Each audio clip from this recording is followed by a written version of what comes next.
4절까지.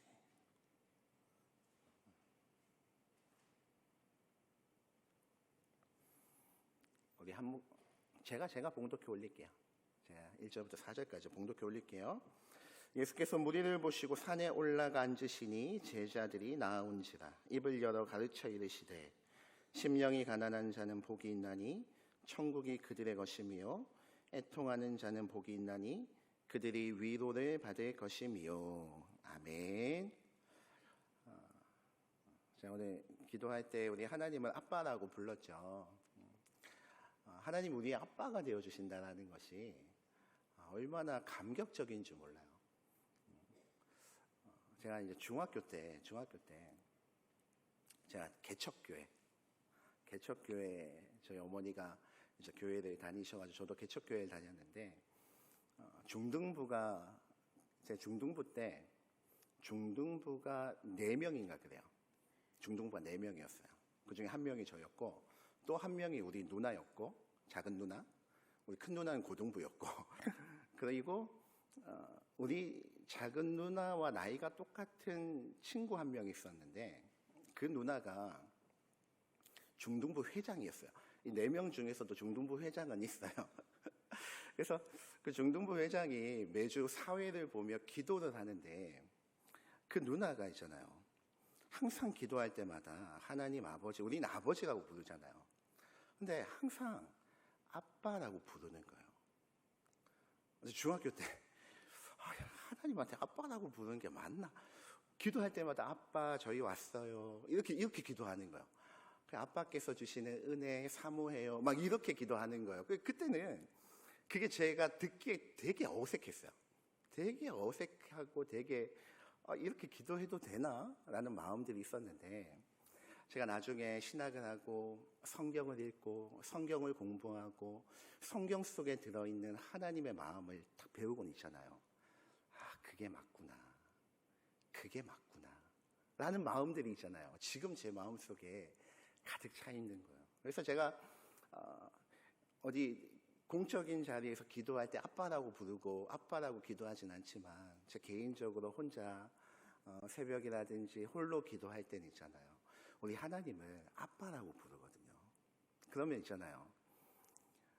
친밀감이 있잖아요. 달라요. 우리 하나님을 아버지라고 부를 때와 아빠라고 부를 때의 친밀감은 달라요. 우리 하나님께서 그렇게 허락해 주신 거예요. 아버지라고 부르는 것도 좋지만 이제 아빠라고 불러라. 아빠라고. 제가 평생 저희 어머니를 어머니라 불러본 적이 없고 엄마 아니면 어머니 이렇게 불렀거든요. 저희 아버지를 아버지라 부른 적이 없고 아빠, 아버지 이렇게 불렀는데 아빠라고 불렀는데 그 친밀감으로 우리 하나님께서 그렇게 불러라고 우리에게 허락해 주신 거죠. 아까 기도하는데 그 하나님의 우리를 향한 그 친밀감과 그 따뜻한 사랑들이 갑자기 마음을 벅차오르게 해서 갑자기 이런 말씀을 드리게 됐네요. 자, 오늘 본문으로 돌아가가지고 오늘은 애통하는 자라는 이 두 번째 팔복 중에 두 번째죠. 근데 팔복은 실제적인 복의 선언은 아니죠. 복의 선언이 아니라 우리가 워낙 복 받는 걸 좋아하다 보니까 이걸 팔복이라는 별명을 붙여가지고 이제 이름을 지었는데 예수님께서 진짜 하고 싶으신 이야기는 복에 관한 말씀이 아니에요.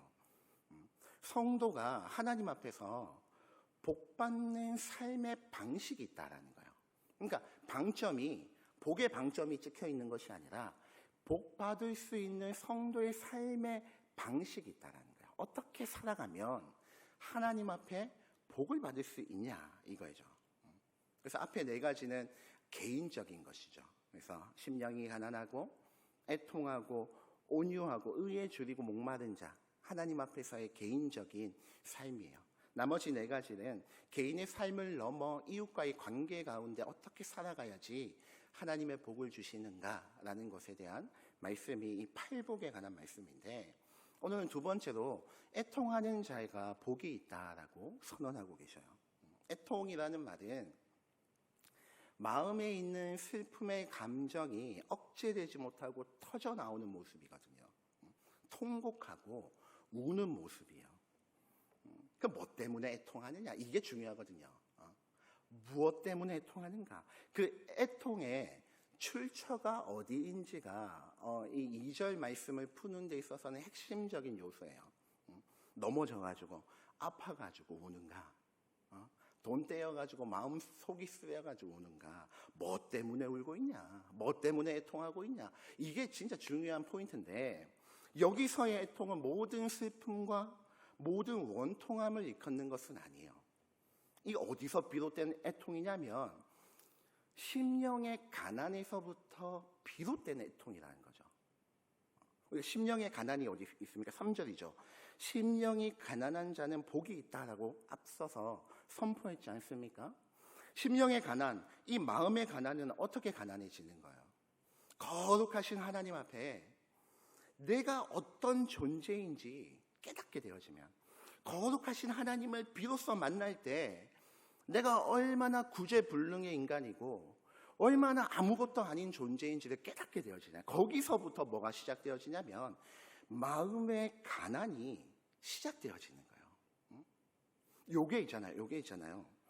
그 깨달음이 어떤 지적인 요소라면 그로 말미암아 내가 하나님 앞에 진짜 아무것도 아니구나, 하나님 앞에서 내가 구제불능의 인생이구나, 이걸 깨닫는 그 마음의 상태, 정서적인 측면이 애통이라는 거죠.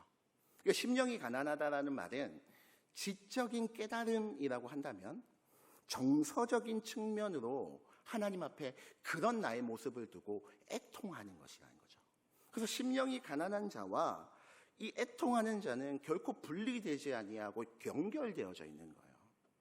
하나님 앞에서 자신의 모습을 발견하고 애통으로 나아가는 거죠.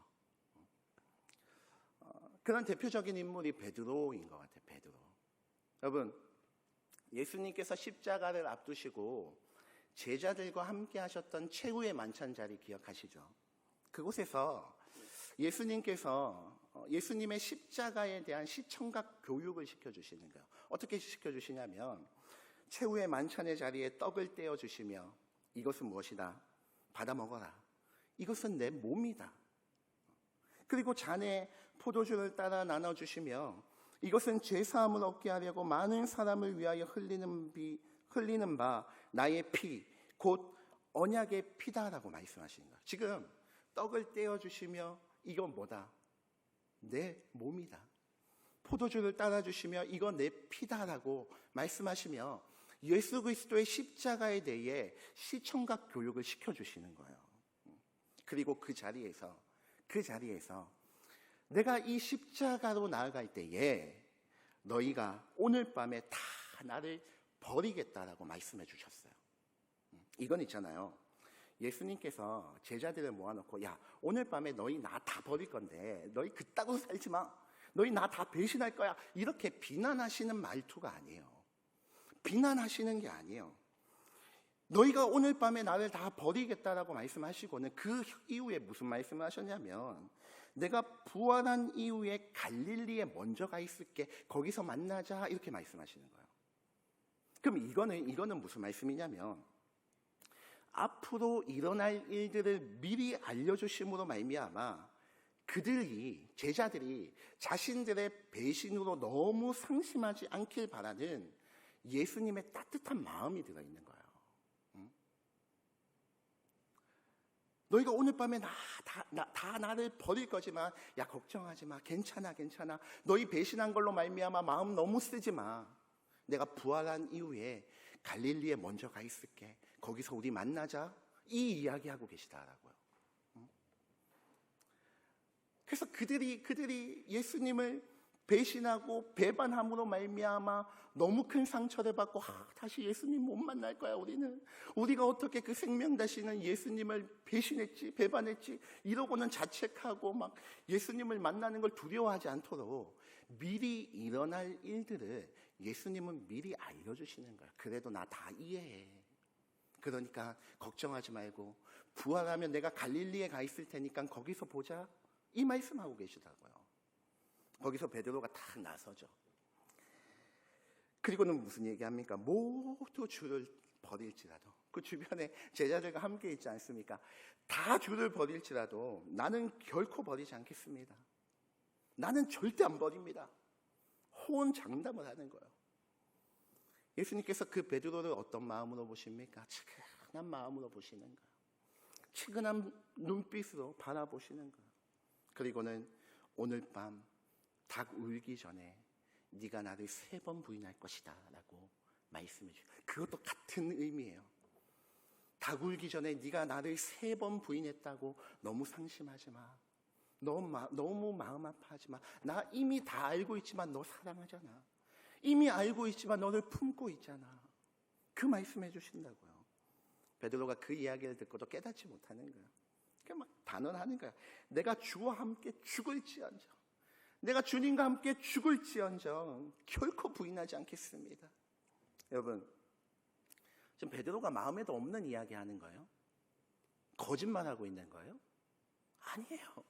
베드로 거짓말 아니에요. 진짜 자기 마음이에요. 자신만만한 거예요. 근데 뭘 모릅니까? 자기가 얼마나 연약한 존재인지 모르는 거예요. 얼마나 연약한 존재인지 모르는 거예요. 불과 그 밤의 어두움이 다 지나가기도 전에 예수님을 부인하되 3번이나 철저하게 부인해요. 여러분, 재판 자리에서 위험 있는 재판장이 꾸짖으며 물을 때 부인한 거 아니에요. 그런 두려움 상태에서 부인한 것도 아니에요. 불을 피우며 예수님의 재판을 구경하고 있던 사람들의 한마디의 질문이 저 예수와 같은 도당 아니냐? 그와 함께 다니던 자가 아니냐? 여종이 힘이 없고 연약한 여종이 지나가는 말로 묻는 말에 예수님을 부인하되 저주하며 부인하는 거예요.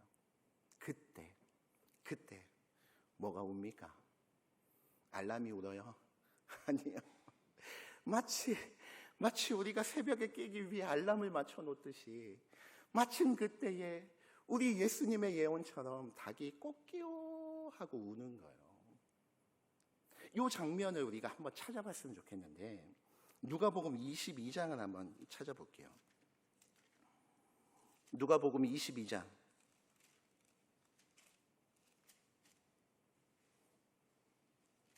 누가복음 22장에 61절.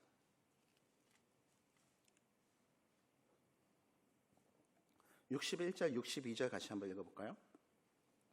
누가복음 22장 61, 62절 같이 한번 읽어볼게요. 시작. 주께서 돌이켜 베드로를 보시니 베드로가 주의 말씀 곧 오늘 닭 울기 전에 네가 3번 나를 부인하리라 하심이 생각나서 밖에 나가서 심히 통곡하니라. 그 닭 우는 소리에 누가 돌이켜 쳐다보시냐면 예수님이 돌이켜 쳐다보시는 거예요. 예수님이 닭 우는 소리를 들으시고는 고개를 돌려 누굴 찾고 계시는 거예요? 베드로를 찾고 계시는 거예요. 이 순간에 나를 저주하며 부인하는 그 베드로를 고개를 돌려 찾으시는 거예요. 그리고 그 베드로와 눈이 마주치시는 거예요. 베드로가 그 예수님의 국률한 눈빛, 친히 여기는 그 눈빛을 바라보고는 뭐가 생각나는 거예요? 오늘 닭 울기 전에 네가 나를 3번 부인하리라라는 그 예수님의 음성이 생각나는 거예요. 그때 그 예수님 앞에서 베드로는 뭘 깨달은 거예요? 내 자신의 호언장담이 얼마나 미련한 것인지, 내가 예수 그리스도 앞에서 얼마나 구제불능의 인생인지 깨닫게 되어지는 거예요. 그 예수님 앞에서 이제까지 내 잘난 줄 알고 힘 있는 줄 알고 능력 있는 줄 알고 살아왔던 베드로 자신의 연약함들이 드러나 버리는 거예요. 드디어 마음의 가난이 찾아온 거예요. 그 가난을 상태에서, 그 가난을 깨달은 그 상태에서 62절에 밖에 나가서 심히 통곡해 버리는 거예요. 팔복에서 이야기하는 애통이 여기서 터져 나오는 거예요. 여러분, 이 애통은 단순한 슬픔이 아니에요. 베드로의 영혼을 새로운 차원으로 이끄시는 거룩한 통곡의 울음이 여기서 터져 나오고 있는 거죠. 이제껏 내 힘으로 내 잘난 맛에 살아있던 베드로가 비로소 철저하게 깨어지는 울음이 여기서 터지고 있는 거죠. 이런 애통 가운데 이렇게 애통하는 자에게 뭐가 찾아옵니까? 위로가 찾아오는 거예요. 이렇게 애통해야 하나님의 위로가 주어지는 거예요. 베드로에게는 어떤 위로가 찾아옵니까? 베드로에게 부활하신 예수님이 찾아오죠. 요한복음 21장의 이야기예요. 그 7명의 제자들이 함께 배를 타고 고기를 잡고 있는데 예수님이 누구한테 집중하시냐면 베드로에게 집중하셔요. 밤이 맞도록, 밤이 새도록 고기를 잡았는데 고기가 없어요. 예수님께서 저 바닷가에서 제자들을 향하여 고기가 있느냐 질문하실 때에 누군지 몰라요. 고기 없는데요. 한 마리도 못 잡았어요. 그때에 예수님께서 배 오른편에 그물을 던져라. 그의 말에 따라 오른편에 던졌더니 이 고기가 그물을 땡길 수가 없는 거예요. 지금 이게 무슨 사건이요? 이게 무슨 사건을 기억나게 해요? 베드로를 부르실 때 예수님께서 하셨던 일들을 그대로 생각나게 하는 거예요. 그 그물을 끌어당길 수 없을 때 사도 요한이 그 오른편에 그물을 던지라고 말했던 바닷가에 서 있는 한 남성을 집중하여 보니 예수님이신 거예요. 주님이시다 소리 질렀을 때 베드로가 벗어났던 겉옷을 입고는 바다로 뛰어들어요. 그리고 예수님 앞에 달려나오게 되어지죠. 달려나왔더니 예수님이 지금 자리를 세팅해 놓으셨는데 어떻게 세팅해 놓으셨어요? 숯불을 피우고 그 숯불 앞에서 베드로에게 네가 잡은 생선 좀 가져와라. 그 생선 가져다가 구워서 함께 나눠 먹고는 마치 최후의 만찬처럼 같이 식사를 하고는 그 숯불 앞에서 베드로에게 질문하시는 거예요. 네가 나를 사랑하느냐? 베드로가 그 숯불 앞에서 예수님과 눈이 마주칠 때에 예수님을 3번이나 부인하여 애통하며 통곡했던 그 장면처럼 3번이나 질문하시는 거예요. 네가 나를 사랑하느냐? 네가 나를 사랑하느냐? 세 번째 질문 가운데 베드로가 근심하여 했던 말이 뭐냐면 주님 모든 것을 아시오매. 뭘 알고 계시다라는 거예요? 주님은 아시는 거예요. 그 숯불 앞에서 예수님을 부인했던 베드로 자신의 모습도 아시고 그 애통함을 가지고 그 마음의 가난을 가지고 밖에 나가 통곡하며 울었던 자신의 모습도 주님 알고 계시지 않습니까? 그때 나랑 눈 마주치지 않으셨습니까? 나의 그 애통 아시지 않습니까? 내가 주님을 사랑하는지 주께서 아시나이다. 그 고백에 예수님께서 그 모든 일들을 덮어주시고 사명을 맡겨주시는 거죠. 그래서 심령이 가난한 자와 애통하는 자는 연결되어져 있는 개념이에요. 심령이 가난하다는 것을 깨달은 자는 어디로 나가는 거예요? 마음의 애통으로 나아가는 거예요. 여러분, 하나님 앞에서 우리 자신을 돌아보십시오. 무슨 내세울 것이 있고 자랑할 것이 있습니까? 아무것도 없는 거예요. 그런데 그런 나도 사랑하여 주시고 구원하여 주시어서 믿음으로 살게 하는 거예요. 그러면 우리 속에서 그 속에서 이런 찬양이 나올 수밖에 없는 거예요. 그 사랑 감당 못하여 눈물만 흘리네. 십자가 그늘 아래 우리를 향한 그 사랑 감당 못하여 눈물만 흘리게 되어지는 거죠. 하나님 앞에서 자신의 본 모습을 발견한 자는 반드시 그 애통이 터져 나오게 되어 있는 거죠. 그리고 이 땅 가운데서는 그 애통의 심령을 가지고 울다가 가는 거예요. 울다가. 여러분, 요한계시록 21장에 보면 저 천국에 대해서 이야기할 때 제가 좋아하는 말씀인데 4절에 모든 눈물을 그 눈에서 닦아주시겠다 이렇게 얘기하죠. 이 땅 가운데 나의 최대한 연약함 가지고 나의 하나님 앞에 어쩔 수 없는 구제불능인 이 상태 가지고 주님 앞에 하나님 주의 뜻대로 살게 해주십시오. 하나님의 뜻대로 제발 좀 살아갈 수 있도록 도와주십시오라고 기도할 때에 그 눈에 천국에 가면 눈물을 닦아주신대요. 제가 저희 외할아버지가 돌아가셨을 때 저희가 그 장지가 안동이었거든요.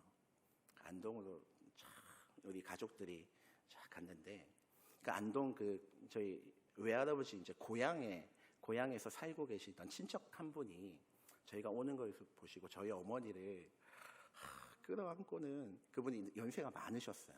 그래서 눈이 잘 안 보이셨는데 저희 어머니를 끌어안고 아이고 맹자냐, 저희 어머니가 명자거든요. 맹자야 이러면서 이렇게 우시는 거예요. 저희 어머니도 그 친척분을 끌어안고는 아유 막 울고 있는데 그분이 제가 이제 그 모습을 바로 옆에서 보고 있었거든요.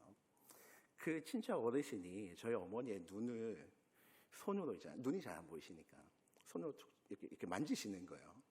근데 마침 저희 어머니의 눈에 뭐가 없었냐면 눈물이 없었어요.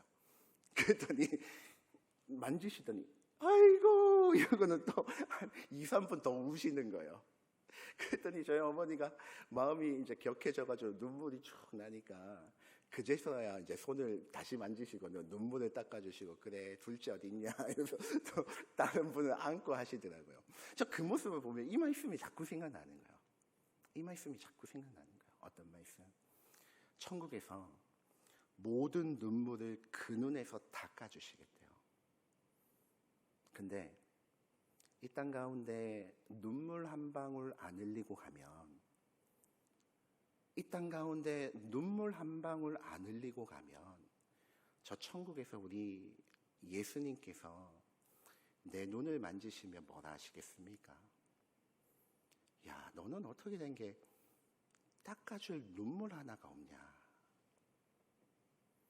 저 천국에서 우리가 반드시 예수님을 만나게 될 텐데 이 땅 가운데 눈물 한 방울 안 흘리고 가면, 왜냐하면 성경에서는 그렇게 얘기하거든요. 모든 눈물을 그 눈에서 닦아주시겠다라고 말씀하고 있거든요. 근데 이 땅 가운데 나의 연약함과 죄로 말미암아 하나님의 뜻대로 살아가기 위해 발버둥 치며 눈물 흘리다가 가야지. 그 천국에서 우리 예수님께서 우리를 만나실 때 그 눈에 눈물을 닦아주시지. 눈물 한 방울 안 흘리고 가면 닦아줄 눈물이 없는 거예요. 여러분, 이 땅 가운데 눈물 한 방울 안 흘리고 살 생각하지 마십시오.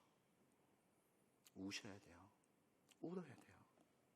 이 땅 가운데 실컷 울다 가면, 이 땅 가운데 통하고 통곡하며 나의 연약함으로 말미암아서도 울고, 구원받지 못한 나의 가족들을 위해서도 울고, 하나님의 뜻대로 살아가고자 노력하지만 살지 못하는 우리의 모습들을 보고 울고, 우리의 교회를 보고 울고, 우리의 가정을 위해서 울고, 이 나라와 이 민족을 위해서 울다 가면 예수님께서 저 천국에서 우리를 만나실 때, 야, 너 참 실컷 울다 왔네, 실컷 통곡하다 왔네, 일로 온나 일로 온나, 눈물 좀 닦아줄게.